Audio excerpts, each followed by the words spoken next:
So, hello everybody to our bi-weekly live stream that we have normally with me and with Miss Maria Kelly, which unfortunately is not with us here today because she's on holidays. But we have a very, very interesting topic today.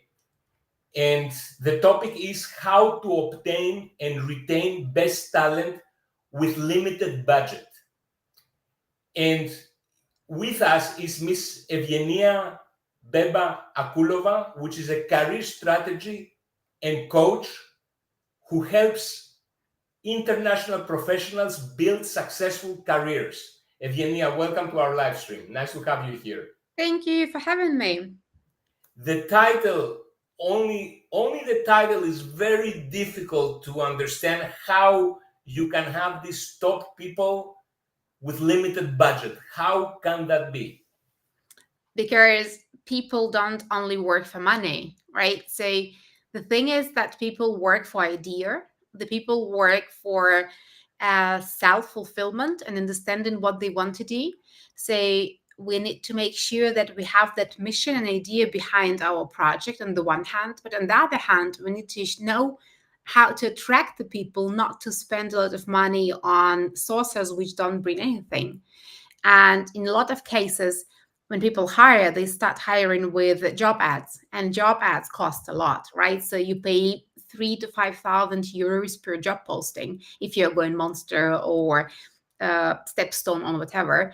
And we also pay for researchers. For example, you pay like random people who go out and reach out for potential candidates, spending hours and hours of time, which cost obviously a lot of money. So if you know how to hire right people to build the funnels properly, then your budget will sink on the one hand, and on the other hand, you can build your employer branding even if you're not a big company with tons of money to invest into marketing materials.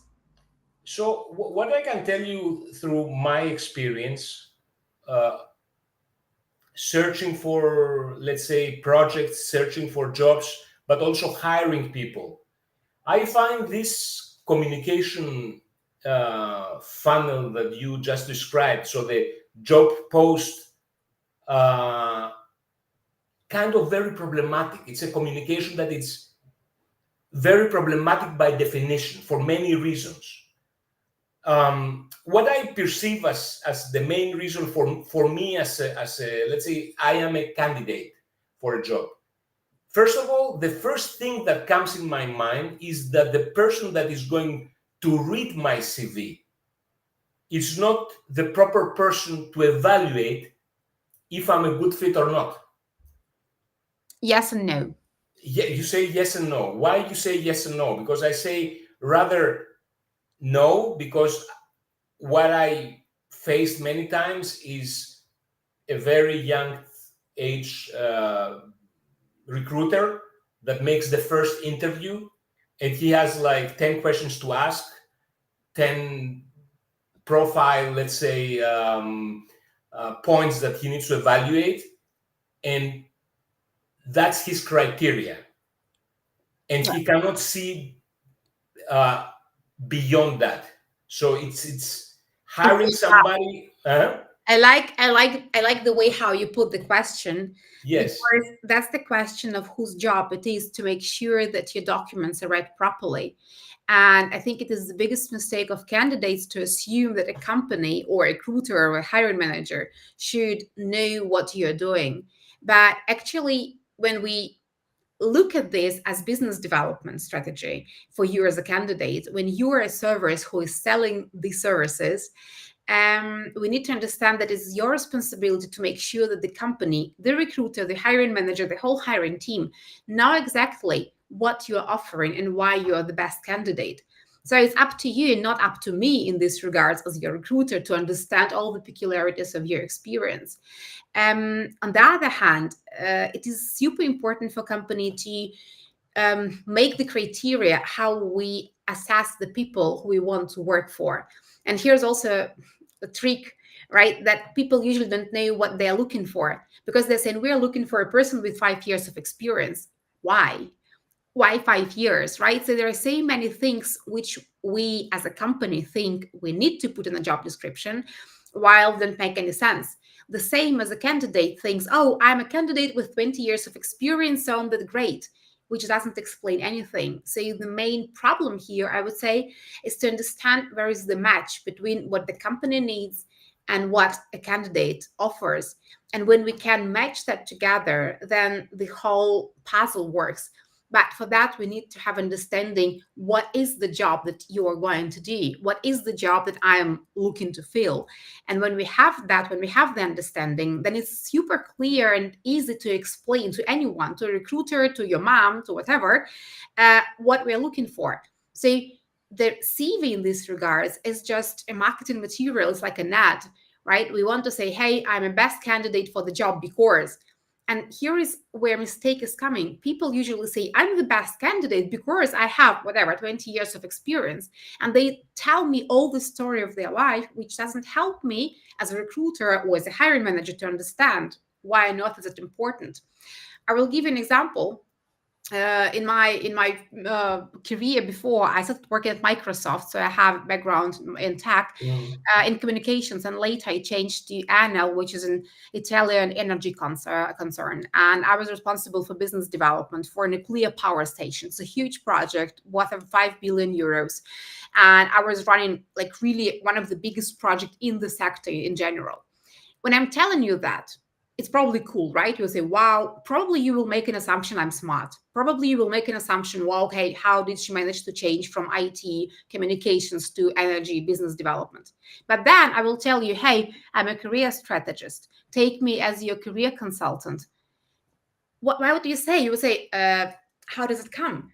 Why do you think this information, like my experience at Microsoft or my experience at Enel, would help you with the career strategy or with recruitment strategies, whatever? And it doesn't. Because this experience, which is true, is not helpful for you if you're looking for a career consultant or if you're looking for a recruitment consultant, right? But if I change this information, I will say, hey, I have managed to change from one sector to another, having worked for big corporations, and I know for sure how the cultural differences in Italy, Russia, US, China, Mm. and Germany work because I have that personal experiences. Then the story will make sense for you. If I tell you that by leading teams and by leading a team up to 25 people, I have hired so many people as a hiring manager. And then I will tell you as a recruiter, I have hired so many people and, you have heard so many interviews and have got so many feedbacks from hiring managers. Then again, this information clicks with your needs. So I explain what kind of my experiences help you to solve your problems. But I'm not just giving you But, lists. but, but, but, but let me say something, because I listen to what you are saying, and I partly agree, okay? But there are also parts, let me advocate like the devil's advocate, okay? And let me tell you what I perceive, not always, but many times, right? So first of all, the first thing that I see often is that there are some requirements that if you don't fulfill, but regardless, you have the conversation anyway, they prove to be not that important. So the candidate must be based in London. Okay, I'm not based in London, I'm based in Barcelona. Is that a problem? No, that is not a problem at all. Yes, but I mean, imagine how many people did not apply, which probably might they have been a good fit just because they read that. That is one thing that I see. But it Second, depends. I will it it depends. depends. Because if the team hires in general remotely, then nobody cares. But if I have a team, for example, Yes. and everybody is in London and you're the only one in Barcelona, then potentially this will help a problem. I don't know. But this is a decision which a company should make before we hire, right? This is what we do before we start the process of hiring. And this is a very important thing. If I, as a hiring manager, believe I can manage a team, you in Barcelona, me in Munich, somebody else in London, is great. But if I don't believe I can do it because I don't know, I don't have right qualifications for that, or because we need people who speak English on a native level with British accent because the job requires that, this is something we need to be honest before we go to the hiring process. Yes. So I think there are so many jobs who says the job is remote, and then you apply from a Barcelona, and then you still don't get the job, and then they say, well, we want people to be in London, and Yes. then this is a mistake, right? This is a problem because they said something which is not the reality. But this is now a very specific thing that can be a clear mistake or not. But there are other things that I want to make you aware that I see. So somebody's hiring someone to help him in things that he does not understand. So the requirements that he puts are not the proper requirements because he does not have the proper understanding. That's why he wants to hire somebody. Let me give you an example on that. A typical example on that is the product knowledge that I find it very often. I understand product knowledge can be a parameter that is very important, specifically if it's something very technical, very, very specific, right? So I cannot go and sell building material if I am not, if I don't have a degree that it's related to that. But most of the times, the product knowledge is not that important. So why you put that much gravity to the product knowledge, you understand? So, okay, so I because see there is this I agree question. with that, but the answer is it depends on the product and the company and the experiences the company has made. So sometimes I would agree with you. The product knowledge is irrelevant, and people can sell. Sometimes the experience of a particular company and a particular hiring manager shows that the product knowledge is essential for a successful onboarding of the candidate, because the product is so complex that a candidate who doesn't have a prior experience with the product would spend half a year or probably more just to get to know what the product is about. And this means that I, as a company, will spend half a year on onboarding Yes, and we will have yes, the results, right? See, this is the problem which we need to think about, why this criteria is there. And if you're a candidate, then you need to think about how would I explain that I would have this knowledge. I always tell my candidates, for example, when you make the analysis of a job description and you see something which you don't have, right? Think about how would you overcome this problem. If you're saying you don't need the product knowledge because it's easy to obtain for this particular product, prove it. Make a small research and prove it to your hiring manager that you have this experience and you can obtain it shortly. I have seen candidates, for example, who didn't have enough of experience even in some programming language or in some market experience, right, what they were operating, but they did their homework and they showed, I don't have experience on network with a particular company, but I'm already building it. And in these 2 weeks I'm doing this, I have achieved these results. And this would be a basis for a company to still yes. hire you. The other way around, if we're speaking about companies, it is a great question to ask yourself, why have you put this criteria to a job description? Is this a really must have, or just your imagination? Right? So we need to We have a question from the audience, and the yes. question is from Miss Cynthia Allen Schenk. And Cynthia says, hire senior employees, eliminate age bias, the best bang for a company's buck. I would agree. I don't think there is a clear age bias, which we would have everywhere in every single company. I don't believe it. But I think there is obviously a bias which exists. And the answer is here again, if you are a person who's responsible for hiring, you need to be aware of bias that you potentially have. It can be age, it can be race, nation, uh, male or female, right? Whatever. So all the things which affect our decisions. And we need to be aware of that. And if you ask people directly, then everybody would say, well, I'm not biased. Obviously, we are. So there is unaware bias. And it's important to ask yourself, why didn't you hire a potential candidate who is great, whatever? But on the other hand, if you're a candidate over, let's say, 55, over 60, the problem is not your age. The problem is that people sometimes don't believe that you can learn, for example, quickly. For example, people think, okay, you have been working for a company for last 20 years, so obviously you are plagued by this company already. And we want to have a proof that you can learn something new. This is a very often what you have as a feedback.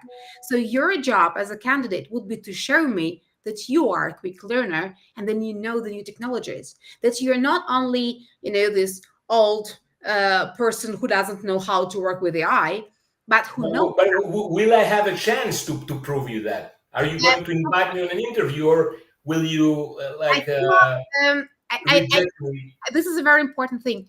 As a company, I cannot invite everybody because just imagine the numbers.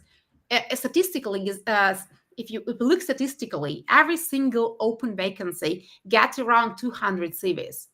Nobody is capable of screening with real interview 200 people. Yes. Obviously, companies use ATS, they use some pre-screen criteria. It is not perfect, but nobody has invented a perfect way to screen. What Yes. you can do, again, you as a candidate, if you know that you have a problem which you cannot go through a standard CV, go the other way around, go for networking, start speaking to companies, right? Start building your own personal brand, start saying what you can do and what you have achieved. And in that regards, nobody will ever look at your age. The most aged candidate I have worked with was 63, and he got a great job offer, and the company was super happy to have him on board because he was really brilliant, and he showed that in every single piece of communication. And I found him, for example, proactively on LinkedIn. And the first thing he told me when I was interviewing him, he said, "Hey, you know what? You need to know I'm 63." I said, like, "I don't care. Would you like to work?" I said, "Yes, I do." And I said, "Okay, what's the problem? We still have, even officially before your retirement, 4 years. Is it for us as a company that's fair enough? Is it fair for you?" I said, "Yes." Well, I am all in. And then when we discussed what he can bring on the table, it was not a discussion, "Oh, please, please take me." It was discussion, "Hey, I'm bringing to the table so much. How much are you willing to pay for that?" Right? What I'm curious to know from you, Evgenia, because you mentioned the traditional ads on Monster, on, I don't know, LinkedIn, which are expensive, and a huge amount of candidates goes through this funnel, let's say, to find a work. What are other funnels, and can you be more specific? If I want to search to be hired from a company, besides of going on job posts, From uh, candidates. From candidates or from a company perspective? What do you mean? well, both, I guess. If you speak both, then the best way is there are two things. The first one, build your personal brand. And second, go networking. So personal brand is not something which is like you need to be a blogger, but personal brand is something is how you're perceived from outside, right? This is the word which is before we have said reputation. What others say about you when you are not in the room. And we can build the reputation from scratch. So usually, if you look at an average person has like 250 connections on his or her LinkedIn profile, which means these are the real connections I have worked with in my life, right? So that's all together. Now think about this proactively. Who do I know to need? Who do I need to know, or who are the people that need to know me to make sure that my career grows further? And usually, these are the hiring managers in my field, in my industry, in my position. So I can go proactively and add these people to my LinkedIn and add value to our communication. For example, you are doing the same thing, right? Why are you doing this podcast? Because you want to get value to your audience, right? So you build audience on the one hand, then you give some value, saying, "Hey, here is a nice talk." You can make a post, you can say, "Hey, I've read this article, that's what I think." And this will be a small amount of investment into your personal brand. Or for example, if you're going to a conference and then saying, "Hey, I've been to this conference, here's what I've learned," right? So you show you put your visibility on, you show what you have learned, you show that you're learnable, right? That you do know new things. It's not like you're sitting in your office and not doing anything. And that, For the companies, it's the same thing. Go proactively and speak to people who are doing the job. For example, I once was looking for a very difficult position, and we knew for sure that there are 46 people who are doing this job in Germany. 46. I knew every single one out of these 46 people.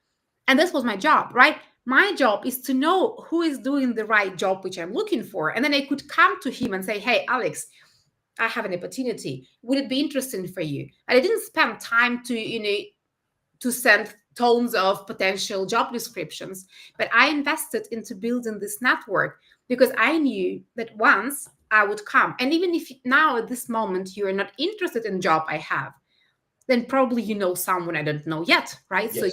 you will introduce us, and But this is what networking is doing.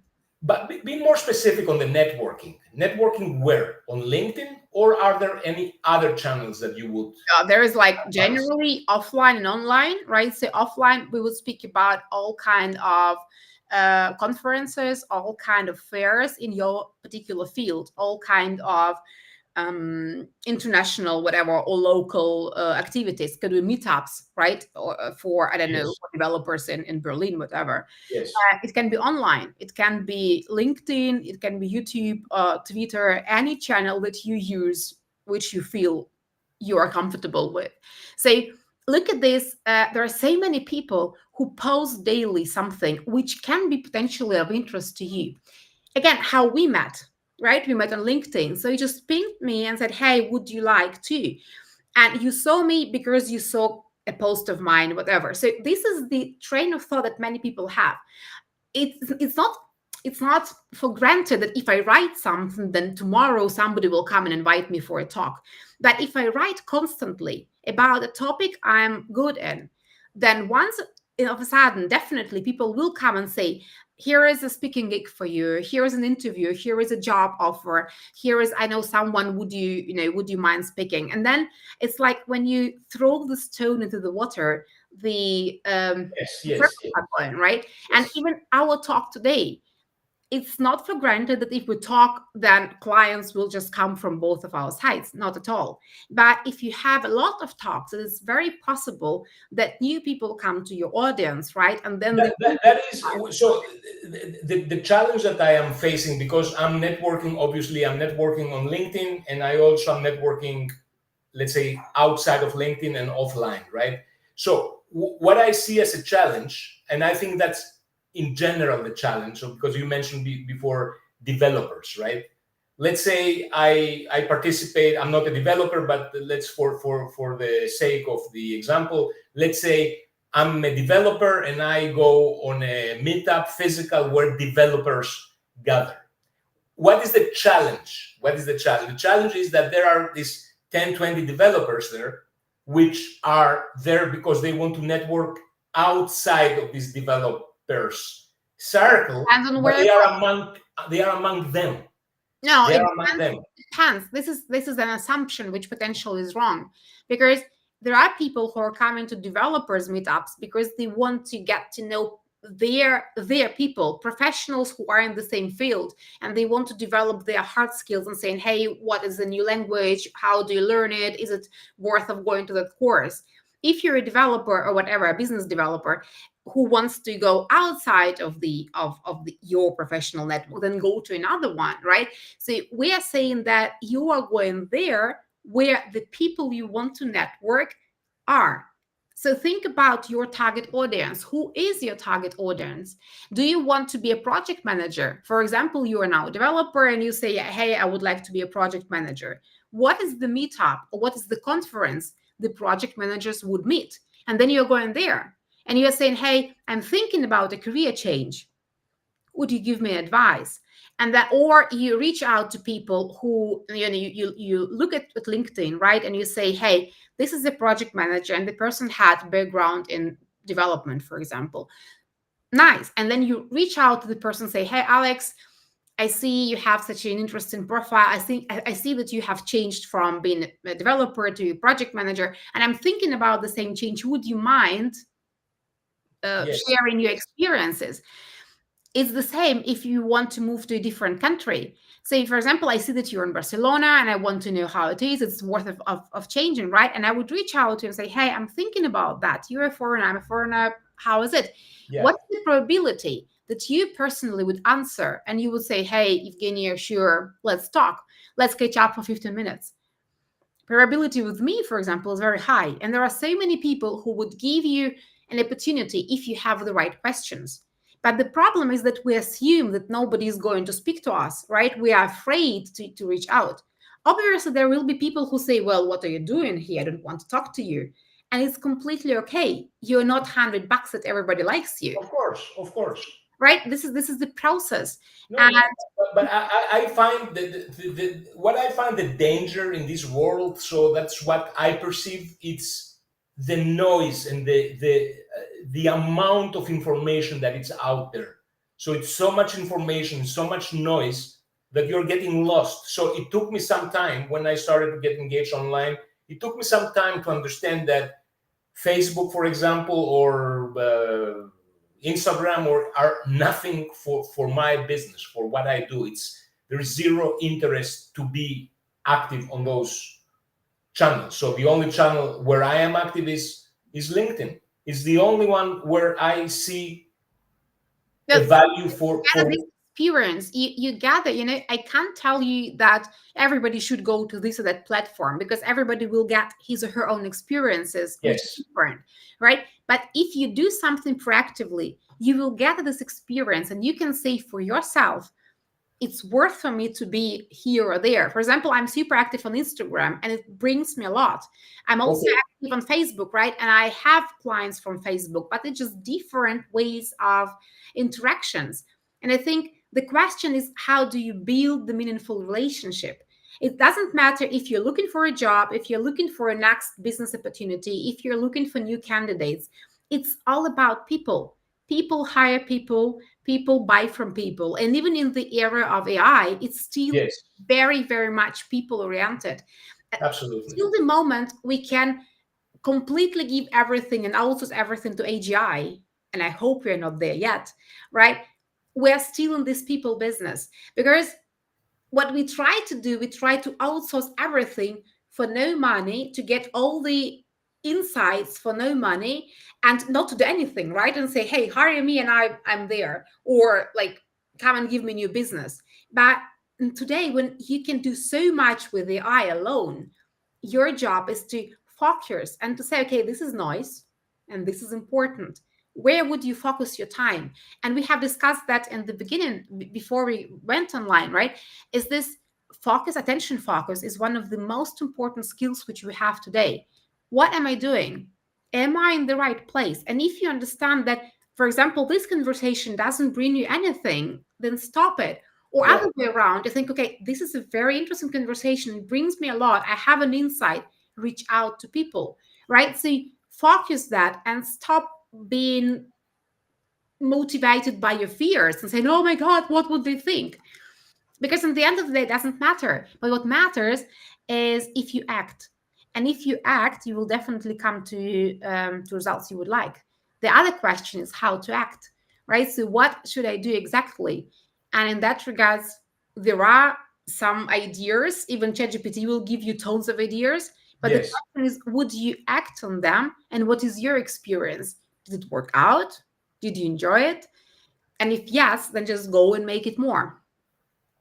If somebody wants to connect with you so that you can help him to find a job, advise him, where can he find you, Evgenia? LinkedIn, YouTube, Instagram, Facebook, Telegram, my website. So basically have tons of choices. Just put Evgenia Beba and you appear. And you will find me.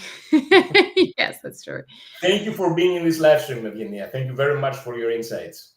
Thank you very much for having me. It was nice talking.